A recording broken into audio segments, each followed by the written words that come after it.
नमस्कार साथियों, मैं आनंद प्रकाश पांडे एन मिश्रा क्लासेस में आप सभी का स्वागत करता हूं। जैसा कि हम लोग अब धीरे धीरे अपने सिलेबस को आगे बढ़ाते हुए आपका सिलेबस आपका स्टार्ट हो चुका है बीएड प्रथम सेमेस्टर का, जो कि आपका प्रथम न कह करके प्रथम सेमेस्टर का चतुर्थ प्रश्न पत्र जो आपका है एक्शन रिसर्च क्रियात्मक अनुसंधान। तो हम लोग यहाँ से क्रियात्मक अनुसंधान क्या होती है, इसकी परिभाषा क्या होती है, इसके अर्थ क्या होते हैं, हम लोग धीरे धीरे इसके पहले वीडियो में आप लोग जब जाएंगे प्लेलिस्ट में तो आपको वहाँ पढ़ा मिल जाएगा कि क्रियात्मक अनुसंधान के अर्थ क्या होते हैं और उनकी परिभाषा क्या होती है। ये आपका बीएड प्रथम सेमेस्टर का सबसे लास्ट पेपर जो कि चौथा प्रश्न पत्र ये है, फोर्थ पेपर है। तो आप लोग अब जो को लोग भी अभी तक नहीं पता है वो सभी लोग ज़्यादा से ज़्यादा आप लोग वीडियो जो अगर देख रहा हो उस वीडियो को शेयर कर दीजिए, ताकि और लोग जिसको नहीं पता है कि क्लासेस स्टार्ट हो चुकी हैं वो सभी लोगों के पास आपका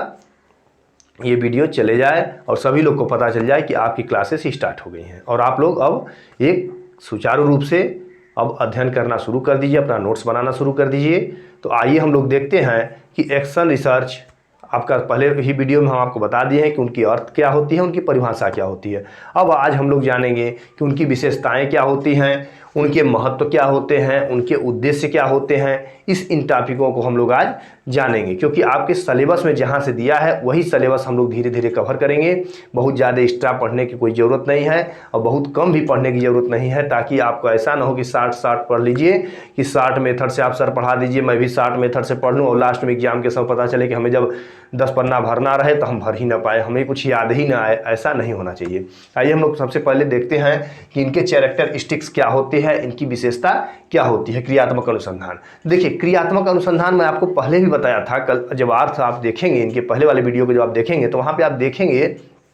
कि क्रियात्मक अनुसंधान जो भी आप क्रियाकलाप जो करते हैं और उस समय अगर तत्कालिक अगर आपको तुरंत अगर समस्या आती है तो आप उस समस्याओं का तत्कालिक रूप से वहीं का वहीं अगर आप समाधान अगर आप कर लेते हैं तो वही आपका क्रियात्मक अनुसंधान होता है। अनुसंधान का मतलब खोज करना, कि आपको तत्काल तुरंत आप कैसे खोज कर पाते हैं। जैसे आप समझिए, कुछ और भी उदाहरण मैं दे देता हूं। जैसे मान लीजिए तत्काल में क्या है, मान लीजिए ग्राम समाज हमारा है, उस ग्राम समाज की आपकी मान लीजिए समस्या क्या है कि, या फिर मान लीजिए आपका विद्यालय ही है, तो विद्यालय मान लीजिए है, अभी बरसात का कभी मौसम आ गया और अचानक क्या हुआ, जो आपका रास्ता था वो रास्ता आपका क्या हो गया, बिगड़ गया है। अब वो पानी भर गया है। अब आपको वहां क्या ऐसे तत्कालिक व्यवस्था आप करेंगे जिससे कि जो बच्चे हैं वो कम से कम कुछ दिन तक सुचारू रूप से क्या कर सके, वहां विद्यालय रोज के रोज वो जा सके। तो वो आपका तत्कालिक समस्या एकदम हो गया, क्योंकि वो प्रकृति को कोई नहीं जानता था कि बारिश हो जाएगी और बाढ़ आ जाएगा और वहां पे रास्ता हमारा बिगड़ जाएगा। तो उस समय हम एक जो टीचर के तौर पर जो रहेंगे या वहां के जो संस्थापक जो रहेंगे वो तत्कालिक समस्या वहां पे खोजेंगे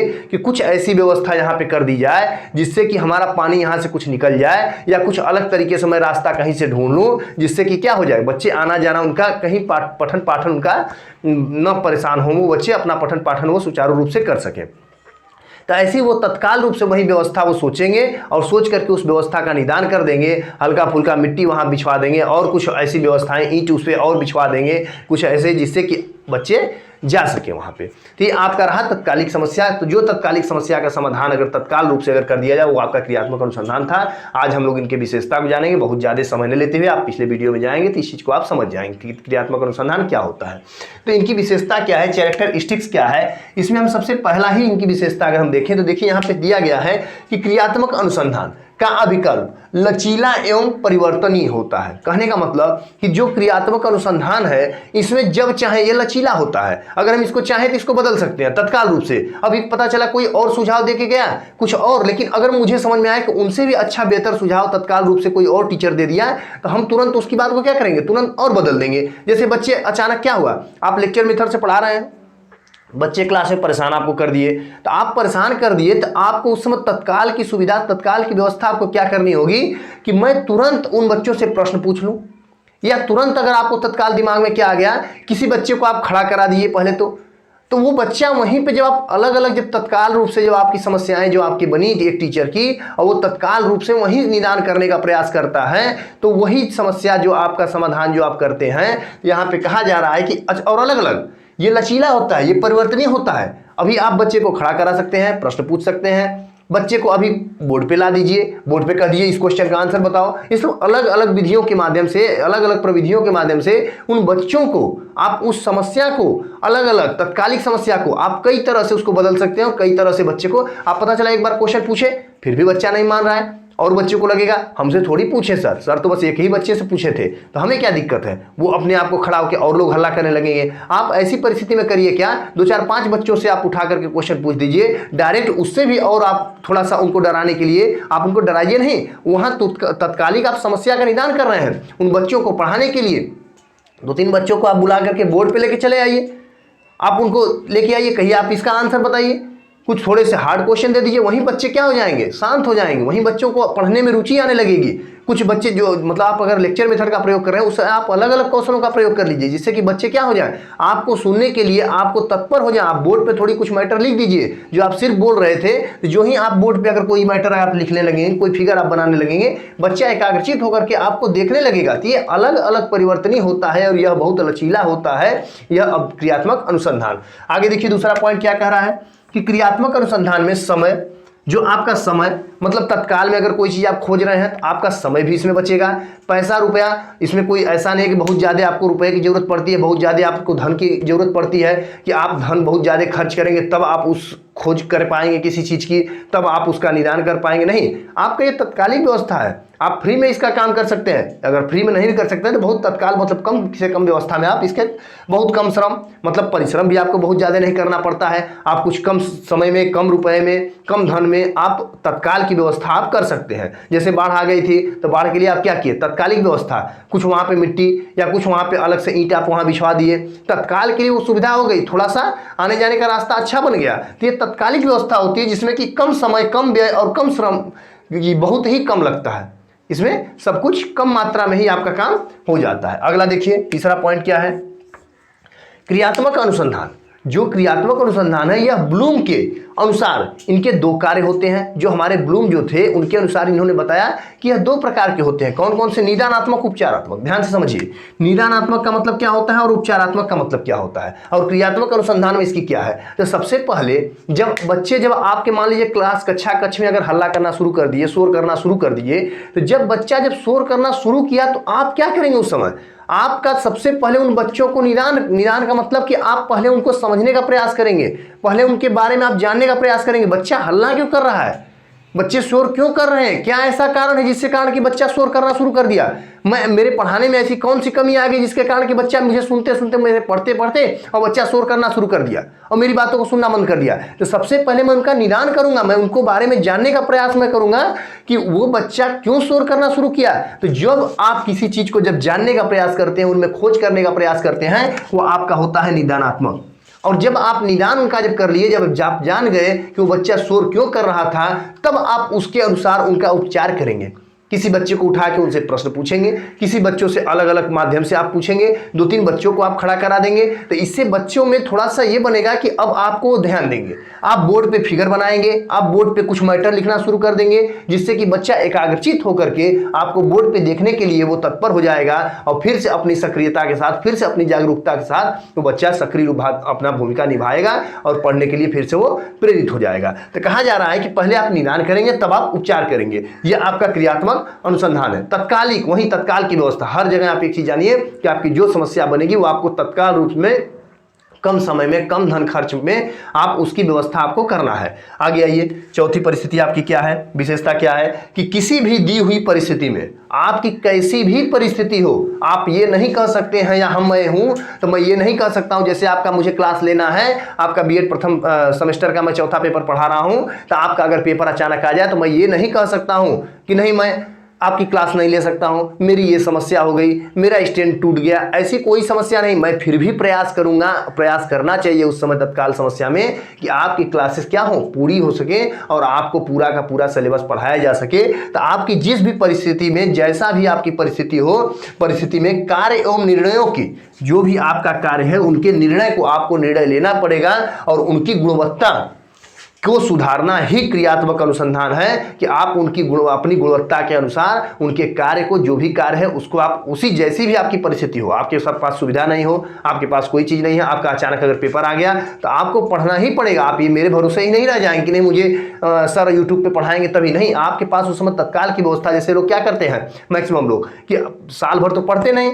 और जब अचानक पेपर जब आता है तो करते क्या है, छोटी छोटी पतली पतली जो सीरीज आती हैं उसी सीरीज को वो ले जाते हैं और 4 पन्ना वो भी सीरीज पूरा नहीं पढ़ के जाते हैं, रात में सिर्फ पढ़ते हैं। वो तत्काल की समस्या है कि कुछ तो लिख के आ जाएंगे, कुछ तो पापी भर लेंगे, तो वो तत्कालिक समस्या हो गई उनकी। तो वही चीज़ कह रहा है कि उनका वो निर्णय लिए और उनका वो क्या किए, उपचार किए, बाद में उसको पढ़ के जाके पेपर दिए। तो वही गुणवत्ता को सुधार ही क्रियात्मक अनुसंधान का तथ्य होता है, जिससे वह परिस्थिति उपयोगी सिद्ध हो सकती है कि जब आप पेपर मतलब थोड़ा सा सीरीज पढ़ के उसमें 10 पन्ना 20 पन्ना पढ़ के जब आप जाएंगे, आप हेडिंग देख लेंगे, टॉपिक देख लेंगे, तो आपको ये पता चल जाएगा कि इस सिलेबस में क्या था, या हमें कल के पेपर में कुछ भी अगर पूछेगा तो मुझे क्या लिखना है, अगर आप थोड़ा मोड़ा पढ़ सकते हैं। तो ये आपका तत्कालिक समस्या था। अगला देखिए पॉइंट क्या है कि इससे या इसमें प्रायः उपलब्ध संसाधनों के द्वारा आपके पास जितने भी साधन उपलब्ध रहे, जैसे मान लीजिए अब आप मार्केट में थोड़ी जाएंगे, अचानक मान लीजिए कि आपको नहीं पता था और अचानक कभी ऐसा हो भी जाता है, कितने बच्चे होते हैं जो एकदम निष्क्रिय श्रोता की तरह पड़े रहते हैं, उनसे कोई मतलब नहीं, अपना एडमिशन करा दिए, पेपर जब होगा देखा जाएगा। अचानक रात में पता क्या चला, कल आपका पेपर है, अब परेशान। अब रात में वो जाएंगे बुक स्टोर के पास, किताब खरीदेंगे कि अच्छा रात में अगर किताब भी मान लीजिए किसी प्रकार मिल जाती है तो क्या उतनी मोटी किताब वो पढ़ पाएंगे, कभी नहीं पढ़ पाएंगे। तो कहा जा रहा है कि जिस भी परिस्थिति में आपके पास प्रायः उपलब्ध संसाधन, जैसा भी आपके पास संसाधन होगा, उन्हीं संसाधनों के द्वारा आपका सहयोगात्मक ढंग से आपका सहयोग आप करिए, अपने आप को आप मनाइए, अपने आप को जितनी संसाधन है उसी उपलब्ध संसाधनों में अपने क्रियाकलाप को आप करिए, उसी चीज में आप अपने आप को ढालने का प्रयास करिए ढंग से। अनेक कार्यरत सहभागिता, अनेक कार्य उसी समय आप करिए, मतलब जितना हो सके। रात ही बची है, रात बहुत होती है, आप 8 घंटे 10 घंटे बहुत होता है, 10 घंटे पढ़िए तो पहले आप बैठ के उसी समय आप सहभागिता करते। अतः इससे सहभागिता आधारित शोध कहते हैं। कहने का इसका मतलब यह है कि आपके पास जैसी भी परिस्थिति हो, आपके पास जो भी उपलब्ध संसाधन हो, आप उन्हीं संसाधन में, उन्हीं परिस्थिति में किसी भी समस्या का अगर आप निदान करते हैं, किसी भी समस्या का आप अगर उपचार करते हैं, तो यही आपका क्या कहलाता है, क्रियात्मक अनुसंधान है। और क्रियात्मक अनुसंधान की ये विशेषता है। और थोड़ा सा मैं बोर्ड पे इसलिए लिख रहा हूं, मैं चाहता तो हेडिंग लिख लिख के मैं बार बार कहता हूं कि मैं आपको बता सकता था, लेकिन इसको लिखने से आपका नोट्स बनता है, आपकी बातें कुछ चीज़ें स्पष्ट हो जाती हैं। और इसमें भी अगर किसी को कोई डाउट होगा तो आप कमेंट करिएगा, मैं अगले वीडियो में आपको जरूर बताने का प्रयास करूंगा। पहले आप एक बार इसका स्क्रीनशॉट लीजिए, ताकि विशेषता के बाद अब हम लोग चलेंगे कि इसके उद्देश्य क्या होते हैं, क्रियात्मक अनुसंधान हम क्यों यूज करते हैं, इनका मेरा उद्देश्य क्या है।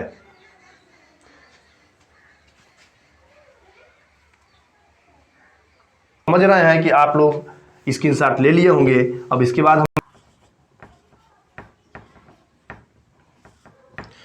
तो आइए हम लोग इसके उद्देश्य को देखते हैं कि क्रियात्मक अनुसंधान का जो ऑब्जेक्ट्स है, उद्देश्य है, ये क्या होता है। तो हम लोग देखेंगे, सबसे पहला उद्देश्य देखिए क्या कहना चाह रहा है कि शिक्षकों, जो भी शिक्षक रहेंगे उनके लिए, जो शैक्षिक व्यवस्थापक रहेंगे, जो शिक्षा विभाग में जो भी व्यवस्थापक के रूप में जो कार्य जो कर रहे हैं, तो शिक्षकों और शैक्षिक व्यवस्थापकों को क्या करना है, हमें अनुसंधान, खोज उन्मुख बनाना। कह क्या रहा है कि जितने भी शिक्षक होंगे, जितने भी वहाँ के व्यवस्थापक जो भी होगा, उन व्यवस्थापकों को हमें अनुसंधान, उनको खोजने की प्रवृत्ति, उनमें उन्मुख करना, उनके अंदर जागृत हो, उनके अंदर क्या हो, उनके अंदर भी पाई जाए। ऐसा ना हो कि पता चले कि उनके तर्क करने की क्षमता उनके अंदर ना हो, कोई चीज़ अलग अलग नई चीज़ें खोज करने की क्षमता ना हो, अपने विद्यालय में मुझे क्या सुचारू रूप से बदलना चाहिए, क्या चीज़ें उसमें नहीं बदलना चाहिए, किस टीचर को रखना चाहिए, किसको नहीं रखना, ये सब अगर उनके अंदर जागरूकता अगर नहीं है, अगर वो इनके अंदर तर्क करने की क्षमता नहीं है, लोगों को पहचानने की क्षमता नहीं है, अगर विकसित नहीं हुई है, अनुसंधान उनके अंदर खोज नहीं है, ऐसा विकास नहीं हुआ है, तो वो चीज़ क्या हो जाएगा, वही विद्यालय या वही शिक्षक क्या हो जाएंगे, वहाँ निष्क्रिय हो जाएंगे, या फिर वहाँ का जो सुचारू रूप से जो एक चलना चाहिए कक्षा कक्ष, वो चल नहीं पाएगा। तो वही कहा जा रहा है कि जितने भी शिक्षक, अब कक्षा कक्ष में आप जा रहे हैं, तर्क करने की आपके पास क्षमता नहीं है, आप बच्चों को पहचानने की क्षमता नहीं है कि कौन सा बच्चा कैसा है, पढ़ने में कौन बच्चा तेज है, कौन बच्चा थोड़ा सा लो है, तो अगर आप तर्क नहीं कर पाएंगे तो आप वही बच्चे क्या करेंगे, आप क्लास में आप जा करके आपको ही बच्चे पढ़ा करके, आजकल मैक्सिमम ऐसा हो जाता है कि किसी बच्चों को, मतलब बच्चे ही टीचर को पढ़ा कर भेज देते हैं। बच्चा टीचर अपने आप को वहाँ क्या हो जाता है, शर्मिंदा महसूस करता है, तो उनकी समस्या एक बन जाती है। टीचर खुद अपने आप समस्यात्मक बन जाता है। तो आपको समस्यात्मक नहीं बनना है, आपको बच्चों को पढ़ाना है, तो आप बच्चों के लिए बच्चों की समस्या को आप दूर करिए, वहाँ की तत्कालिक वहाँ की जो व्यवस्था है आपको दूर करना है। तो वही चीज़ यहाँ पे कर रहा है कि शिक्षक और शैक्षिक व्यवस्थापकों को अनुसंधान उन्मुख बनाना, कि उनको एक खोज करने की प्रवृत्ति उनके अंदर भी उन्मुख उनके अंदर भी होनी चाहिए।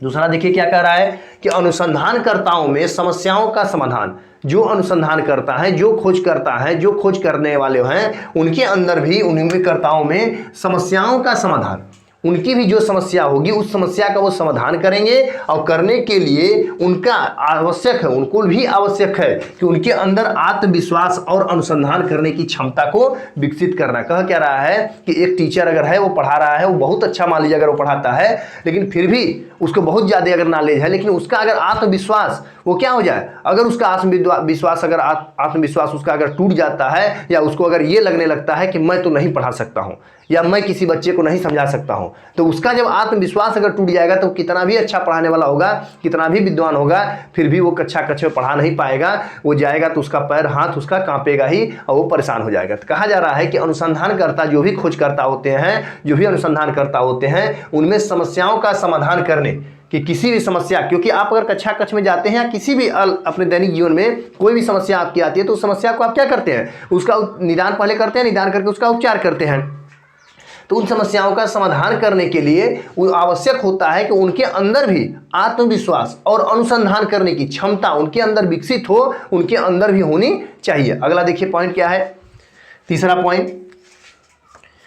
कि छात्रों में या छात्रों, शिक्षकों और शैक्षिक प्रशासकों को, कह क्या रहा है कि जो बच्चे होते हैं छात्र, उनके लिए भी है, शिक्षकों के लिए भी है, और शैक्षिक जो प्रशासक होते हैं, जो शिक्षा में कार्य करते हैं, उन प्रशासकों को उनकी समस्या, उनकी जो भी समस्या होगी, उन समस्याओं और तत्कालिक समाधान, कि जो भी अगर समस्या आपके सामने आती हो, उस समस्या का अगर आप तत्कालिक रूप से अगर आप समाधान कर रहे हैं, तो समाधानों के बारे में अधिक जागरूक बनाना, अधिक उनको क्या करना है, हमें जागरूक बनाना है।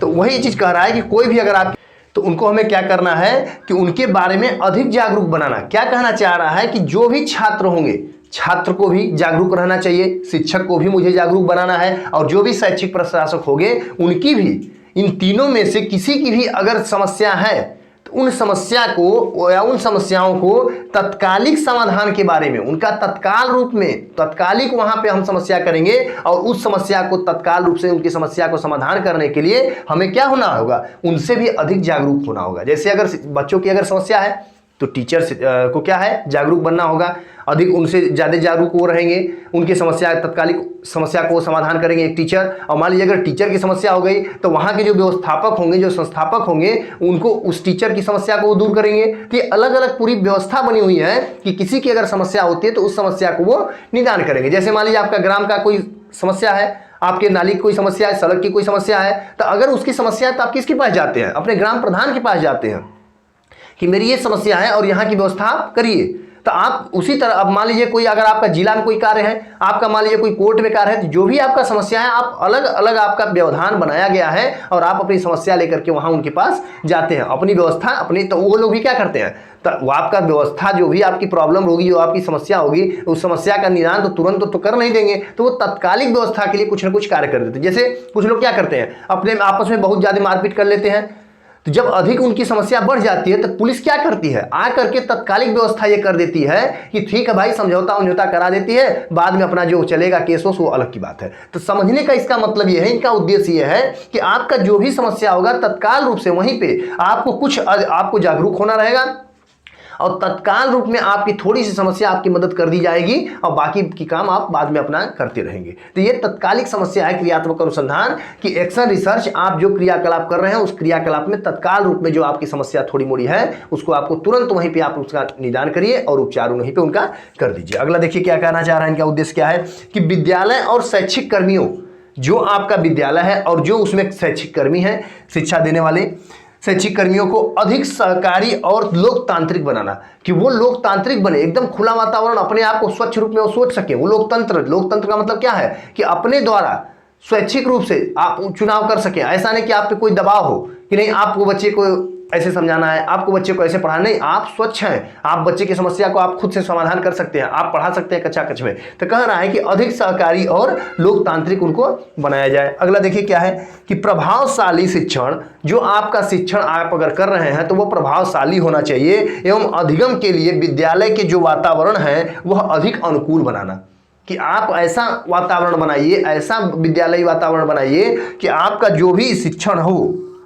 जो भी आप पढ़ा रहे हो, उस पढ़ाने में अधिगम जो आप बच्चा जो सीख रहा है वो बच्चा जब विद्यालय के अनुकूल बनाएंगे, वातावरण को क्या करेंगे, विद्यालय के जब अनुकूल बनाएंगे, उसी विद्यालय वातावरण के थ्रू बनाएंगे, तो वो वहाँ पे क्या होगा, वो विद्यालय के जो बच्चे होंगे, जो अधिगमकर्ता जो होंगे, जो सीखने वाले बच्चे होंगे, वो क्या हो जाएंगे, वो उस विद्यालय में अपने आप को ढाल सकेंगे, अपने आप को वो बदल सकेंगे। और पता चला कि विद्यालय का वातावरण कुछ और है और आपका वातावरण कुछ और है, तो आप एक सामंजस्य नहीं बैठा पाएंगे, वहाँ पे आपको क्रियात्मक अनुसंधान या आपकी समस्या का समाधान वहां पे नहीं हो पाएगा। तो आपकी जो समस्या है विद्यालयी वातावरण के थ्रू होना चाहिए, उनके अनुकूल बनाना चाहिए, ताकि बच्चा उसमें आकर के अपने आप को बदल सके, अपने आप को समझ सके। तो ये आपका था उद्देश्य क्रियात्मक अनुसंधान के। इसका एक बार आप स्क्रीनशॉट लीजिए, इसके बाद हम लोग आगे देखते हैं।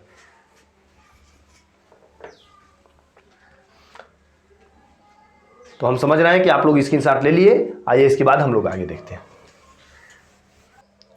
इसके आगे के वीडियो अब हम लोग जैसे कि इसके हम लोग अब आज देखे हैं कि इसकी विशेषताएं क्या होती हैं। अब आगे इसका बचा हुआ जो है इसके महत्व क्या होते हैं, इस महत्व को हम लोग अगले वीडियो में देखेंगे। इसके लिए आप लोग वीडियो को ज़्यादा से ज़्यादा शेयर कर दीजिए। बेल आइकन जो लोग नहीं दबाए हैं वो लोग बेल आइकन को दबा दीजिए। वीडियो को अगर अच्छा लगा हो आप लोग को तो वीडियो को आप लोग लाइक कर दीजिए। इसी के साथ मैं विदा लेना चाहता हूँ। धन्यवाद।